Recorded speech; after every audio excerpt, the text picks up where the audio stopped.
Dad slapped me so hard that one of my earrings flew across the room in front of 30 guests.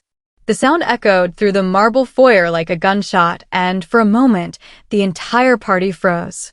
30 pairs of eyes watching as the little pearl earring, the one my grandmother gave me for my 16th birthday, skittered across the polished floor and disappeared under the grand piano. Hand your sister the penthouse key, or you're no daughter of mine. Those fucking words carved themselves into my chest like a blade dragged slowly through flesh. My name is Helena, I'm 26 years old, and that was the moment I realized home can betray you worse than strangers ever could. Before we go any further, I need something from you. Drop a comment below with your country and what time it is right now where you're watching. Whether it's sunrise creeping through your window in the UK, midnight wrapping around you in New York, afternoon light streaming down in Canada, or evening shadows falling across Australia, I want to know. Don't just sit there like a ghost in the dark. Tell me where in the world you are witnessing this. Because what I'm about to tell you will make you question everything you thought you knew about family, loyalty, and the price of standing up for yourself. Now, let's dive into the story that destroyed my family and rebuilt my soul. The sting on my cheek burned like acid, but the humiliation burned deeper. 30 guests at my sister's engagement party, all dressed in their finest clothes, all pretending they hadn't just watched a grown man strike his daughter like she was a disobedient dog. The silence stretched until it became unbearable, then slowly, like poison seeping through cracks, the whispers began. She deserved it. Always was a selfish girl. The fathers trying to keep the family together. But not everyone agreed. I caught fragments of other conversations, voices thick with disgust. No parent should ever hit their child. That was assault, plain and simple. Poor girl, she looked terrified. I didn't wait to hear more. I grabbed my purse from the hall table, my hands shaking with rage and adrenaline, and walked out of that house with my head high even though my heart was shattering into 1,000 pieces. The cold October air hit my burning cheek like a blessing, and I sucked in lungfuls of it, trying to wash the taste of humiliation from my mouth. That night, I slept in my car in a parking garage downtown, watching the city lights blur through my tears. The smell of gasoline and concrete filled my nostrils, mixing with the lingering scent of my perfume and the metallic taste of blood where I'd bitten my tongue. Street traffic hummed below like a mechanical lullaby, and I felt smaller than I ever had in my life. Abandoned. Cast out. Branded as the ungrateful daughter who wouldn't give her older sister the penthouse that our grandfather had left to me. The thing is, I would have shared it. Before that slap, before those words, I would have given Emma anything she asked for. We'd talked about it, how she could use the penthouse for her new marriage, how we could work something out. But demanding it? Threatening to disown me if I didn't hand it over like some medieval dowry? That crossed a line drawn in blood and dignity. You're hearing this story right now, absorbing every word, feeling every emotion I'm laying bare, and you're still not subscribed? Then at least explain in the comments why you'd walk past someone crying on the street instead of helping them. Because that's what you're doing right now, walking past my pain without even the courtesy of acknowledgement. 3 days later, everything changed.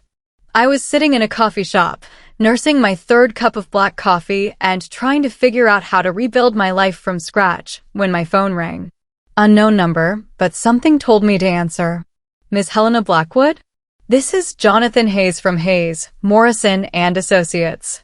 I'm calling regarding your grandfather's estate. My grandfather had been dead for 2 years. The will had been read, the assets distributed. What could there possibly be left to discuss? I'm afraid there's been an oversight in the original will reading, the lawyer continued, his voice careful and professional. There was a sealed addendum that was only to be opened if certain circumstances arose. Given recent events within your family, those circumstances have now been met. My heart started pounding. What kind of circumstances? Any attempt to coerce, threaten, or force you to relinquish your inheritance. Your grandfather was very specific about this clause. The penthouse isn't just left to you, Miss Blackwood, it's legally protected from any family interference. But more than that, there's something else you need to know. I gripped the phone so hard my knuckles went white. What? Your grandfather left you controlling interest in the family business as well. 51% of Blackwood Industries. The documentation was sealed until triggered by the specific circumstances outlined in his will. Your family's recent behavior has activated those provisions. The world tilted on its axis. Suddenly, the family that had thrown me out like garbage, that had demanded I hand over my inheritance like a good little girl, needed my signature for everything. Every major business decision, every investment, every deal, they needed me. I laughed. I actually laughed right there in that coffee shop, drawing stares from other customers. They thought they had all the power, I whispered into the phone. But the truth was in my hands all along. The calls started that afternoon. First from Emma, her voice high and panicked. Helena, we need to talk. There's been a misunderstanding about Grandpa's will. I let it go to voicemail.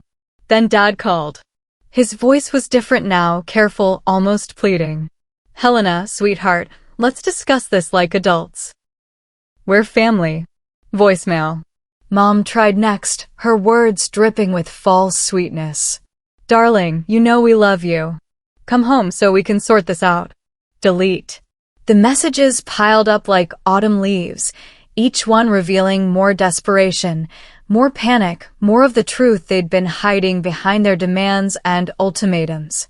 Please, just talk to us. You're being selfish and vindictive. We'll make it up to you, we promise. Helena, answer your fucking phone. That last one was Dad, his true nature bleeding through the mask of paternal concern. I saved that voicemail. Evidence of the man who claimed to love me. I met with Jonathan Hayes the following week.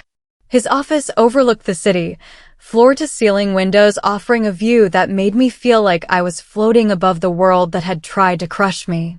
He was a sharp man with silver hair and eyes that missed nothing, and when he smiled at me, I saw approval there. Respect. Your grandfather was a remarkable man, he said, sliding documents across his mahogany desk. He saw this coming, you know. The way your family would try to manipulate you, use you. He wanted to protect you. How did he know? Because he lived it himself. His own family tried to control him when he was young, tried to force him into a marriage that would benefit them financially.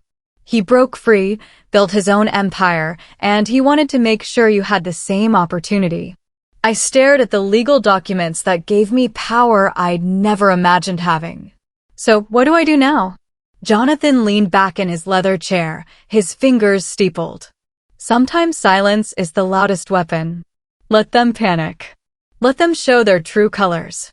When they're desperate enough, when they've revealed exactly who they really are, then you'll know what choice to make. His words settled into my bones like truth taking root. If you've ever been ignored when you needed someone most, you understand the power of that silence. And if you still won't hit that subscribe button after hearing this, at least tell me in the comments, do you think silence is cruel or powerful? Because I was about to find out. The invitation came 2 weeks later. Expensive cardstock, my mother's perfect handwriting in navy ink. Dearest Helena, please join us for a peaceful family dinner this Saturday evening. We miss you terribly and want to make things right. All our love, Mother. Peaceful. As if peace was something they could serve on their finest china, dress up with candlelight and crystal wine glasses. As if the word meant anything coming from people who'd cast me out like a leper for refusing to be their puppet. But I went. Not because I forgave them, not because I missed them, but because I wanted to see their faces when they realized the game had changed completely. I spent that Saturday afternoon at a salon, getting my hair styled into a sleek chignon that made me look older, more sophisticated. I bought a new dress. Black silk that cost more than my car payment, but it made me feel armor-plated. Untouchable. The woman in the mirror looked like royalty, and I barely recognized her as the girl who'd been slapped in front of 30 people just weeks before. The house looked the same as I pulled into the circular driveway, imposing colonial architecture designed to intimidate, to remind visitors of their place in the social hierarchy. But I wasn't a visitor anymore. I wasn't their daughter anymore either. I was something else entirely, a stranger they desperately needed. Emma answered the door, and I watched her face go through a series of expressions: relief, guilt, calculation, and finally something like fear when she took in my appearance. I'd transformed from the broken girl who'd fled their house into something they couldn't control or manipulate. "Helena," she breathed. "You look different." "I am different." The dining room sparkled with chandelier light, every surface polished to mirror brightness. Mom had set out the good china, the Wedgwood that only appeared for special occasions and visiting dignitaries. The gesture would have been touching if it weren't so transparently manipulative. Dad stood when I entered, his hands clasped behind his back like a soldier at attention. The mark his hand had left on my cheek was long gone, but the memory of it burned between us like a brand. "Helena, sweetheart, you look beautiful." I didn't respond. I took my seat at the table, not my old spot as the dutiful daughter, but at the head opposite Dad. A power position. The symbolism wasn't lost on anyone. Dinner proceeded with all the warmth of a business negotiation. They asked about my apartment, my job, my health, surface-level pleasantries designed to ease into the real conversation. I answered in monosyllables, watching them squirm with the kind of detached fascination usually reserved for laboratory specimens. Finally, Mom cleared her throat delicately. "Darling, we owe you an apology. Your father's behavior was unacceptable." Dad's jaw tightened, but he nodded stiffly. I was out of line. The stress of the business, the pressure, it's no excuse, but I wasn't myself. "You were exactly yourself," I said quietly. "That's the problem." Emma leaned forward, her engagement ring catching the light as she reached across the table toward me. "Helena, I never meant for things to get so out of hand. Marcus and I need a place to start our marriage, and the penthouse is perfect. I thought maybe we could work something out. You thought you could have your father threaten and assault me until I gave you what you wanted." The words hung in the air like smoke from a house fire, acrid and impossible to ignore. "It wasn't like that," Emma protested, but her voice lacked conviction. "Then what was it like?" Because from where I sat, or rather, where I stood after being struck, it seemed pretty clear. Dad's face flushed red. "We're family, Helena. Family helps each other." "No," I said, my voice steady as granite. "Family loves each other. Family protects each other. Family doesn't use violence to get what they want. You didn't want a daughter, Dad. You wanted a pawn. That's not fair." "Fair?" I laughed, the sound sharp enough to cut glass. "You want to talk about fair? Let me tell you what's fair." I reached into my purse and pulled out the legal documents Jonathan had given me, spreading them across the polished table like cards in a poker game where I held all the aces. "It's fair that Grandpa saw this coming. It's fair that he protected me from your manipulation. It's fair that the business you've been running like your personal kingdom actually belongs to me." The silence that followed was deafening. Emma's face went white as she read the documents. Mom's wine glass slipped from her fingers, shattering against the hardwood floor in a spray of red liquid and crystal shards. Dad stared at the papers like they were written in a foreign language. "This can't be legal," he whispered. "It's completely legal. Ironclad, according to my lawyer. 51% controlling interest in Blackwood Industries, transferred to me the moment you used violence to try to steal my inheritance." Emma's voice came out as a whimper. "Helena, please. I'm getting married in 3 months. Marcus will call off the engagement if we don't have somewhere to live that matches his family's expectations. Then I guess you'd better hope Marcus loves you for more than your real estate portfolio." I stood up, smoothing my silk dress, and looked down at the 3 people who'd raised me, shaped me, and ultimately betrayed me. "Help isn't demanded, Emma. It's earned. And none of you have earned a damn thing from me." I walked toward the door, my heels clicking against the hardwood like a countdown timer. Behind me, I heard Dad's chair scrape back, heard his heavy footsteps following me. "Helena, wait. We can work this out. Whatever you want." I turned back to face him, and he stopped short at the expression on my face. "What I want is for you to live with the consequences of your choices. What I want is for you to understand that actions have prices, and you can't afford what you've done. You can't just destroy the family business over a misunderstanding." "I'm not destroying anything. I'm taking control of something that's rightfully mine. Something Grandpa left to me because he knew exactly what kind of people you really are." I placed the penthouse deed on the hall table, not to give it to them, but to prove my ownership, to show them the power I held. Then I walked out of that house for what I knew would be the last time. If this were you, if your own family had betrayed you this completely, would you forgive them or walk away forever? Tell me in the comments, because I need to know I'm not alone in this. And if you're still watching without subscribing, if you're consuming my pain without even the courtesy of acknowledgement, why punish yourself by staying silent? The fallout was swift and merciless. News of the legal revelations spread through our social circle like wildfire. Within a week, I was getting calls from reporters wanting to know about the family business dispute. Dad's lawyer tried to challenge the will, but Grandpa's legal team had been thorough. Every document was filed correctly, every clause was airtight.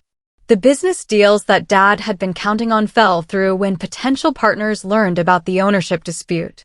Without my signature, he couldn't access company accounts, couldn't make major decisions, couldn't function as the head of an empire that no longer belonged to him. Emma's engagement party, the one that had started this whole nightmare, was quietly cancelled. Word got out about why, and suddenly the society friends who'd been fawning over her upcoming marriage to Marcus Whitmore III started finding excuses not to return her calls. I heard through mutual acquaintances that Marcus's family was reconsidering the suitability of the match. Translation: they'd done their research and discovered that the Blackwood fortune Emma had been counting on was no longer hers to inherit. Dad's assets were frozen pending the legal resolution of the business ownership. The house, the imposing colonial that had been the symbol of their power and status, went on the market. Not because they wanted to sell, but because they had to. The monthly payments on their lifestyle had been tied to business accounts they could no longer access. I watched it all unfold from my penthouse windows, 20 floors above the city that had once made me feel so small. The irony wasn't lost on me. The higher I rose, the smaller they became. Emma called me crying one night, her voice thick with desperation and whine. "Helena, please." Marcus broke off the engagement. His family thinks I'm a fraud, that I misrepresented my financial situation. My friends won't even take my calls anymore. I'm losing everything. "Now you know how it feels," I said quietly. "I'm your sister. Sisters don't watch their fathers assault each other and then ask for favors. I didn't know he was going to hit you. But you didn't stop him either. You stood there and watched, and then you asked me for the key anyway." The line went quiet except for her ragged breathing. "What do you want from me? Blood? I don't want anything from you anymore, Emma. That's the point." I hung up and blocked her number. The final courtroom scene played out like a movie I'd watched 100 times, except this time I was the protagonist instead of the victim. The judge, a stern woman with silver hair and no patience for family drama, reviewed the documents with the thoroughness of a surgeon. Dad's lawyer made one last desperate attempt to challenge Grandpa's will, claiming undue influence, mental incapacity, anything that might stick. But Jonathan Hayes was prepared for every argument, every desperate legal maneuver. "Your Honor," Jonathan said, his voice carrying the authority of 40 years of legal experience, "the will is clear, the documentation is thorough, and the triggering event, the use of violence to coerce the beneficiary into relinquishing her inheritance, is well documented." Dad tried to interrupt, to protest that it wasn't violence, just a family disagreement, but the judge silenced him with a look that could have frozen hell. "Mr. Blackwood, you will speak only when spoken to in my courtroom." The final judgment was swift and absolute. Helena Blackwood was confirmed as the rightful owner of the Penthouse and controlling shareholder of Blackwood Industries. The court further issued a restraining order preventing any family member from contacting me without legal representation present. I didn't even need to speak. My silence had won more decisively than any argument could have. Justice doesn't always roar and rage and demand attention. Sometimes it simply whispers, "Case closed," and walks away. Outside the courthouse, I stepped into afternoon sunlight that felt like a blessing after months of shadow. The contrast struck me with almost physical force, from being slapped at night in shame and humiliation to walking proudly in daylight, victorious and free. The reporters were waiting, of course, cameras flashing like distant lightning. They shouted questions about the family feud, about my plans for the business, about whether I'd ever reconcile with my parents and sister. I stopped at the top of the courthouse steps, looking out over the city that had once seemed so vast and intimidating, and smiled. Not for the cameras, not for the reporters, but for myself. They called me a stranger, I said, more to myself than to the crowd below. Now I finally am one by choice. I walked down those steps and into my new life, leaving behind the people who'd given me DNA but never really knew me, who'd shared my blood but never understood my heart. The Penthouse feels different now. Not like a gift or an inheritance, but like something I earned through fire and betrayal. Every morning, I wake up to sunrise flooding through floor-to-ceiling windows, and I remember that I am no longer that girl who slept in her car, crying over family that never deserved her tears. The business is thriving under my leadership. Turns out Grandpa taught me more than Dad ever realized during those summer afternoons in his study, when he'd explain market trends and business philosophy, while Mom was planning charity galas and Emma was shopping with her friends. Sometimes, late at night, I wonder if I'm too harsh. If forgiveness might be the bigger person's choice. But then I remember the sound of that slap echoing through marble halls, the feel of 30 pairs of eyes watching me be humiliated and degraded. I remember the taste of blood where I bit my tongue to keep from screaming, and the smell of gasoline in that parking garage where I spent the night because my own family had made me homeless. No, some bridges are meant to be burned. Some relationships are meant to end. Some families are just groups of people who share genetics, but nothing else that matters. What would you have done if your own parents slapped you and tried to steal your home? Drop your thoughts below, because I genuinely want to know. And listen, if you can hear this entire story, feel every emotion I've laid bare, witness every betrayal and triumph, and still not subscribe, at least comment and tell me why. Because silence helps no one, and your voice might be exactly what someone else needs to hear to find their own strength. The sun is setting now over the city I've claimed as my own, painting the sky in shades of gold and crimson that remind me of the fire I had to walk through to get here. Tomorrow will bring new challenges, new opportunities, new chances to prove that the girl they tried to break is stronger than they ever imagined. My name is Helena Blackwood. I'm 26 years old. And I am no longer anyone's daughter. I am my own woman, forged in betrayal and tempered by justice. And that finally is enough.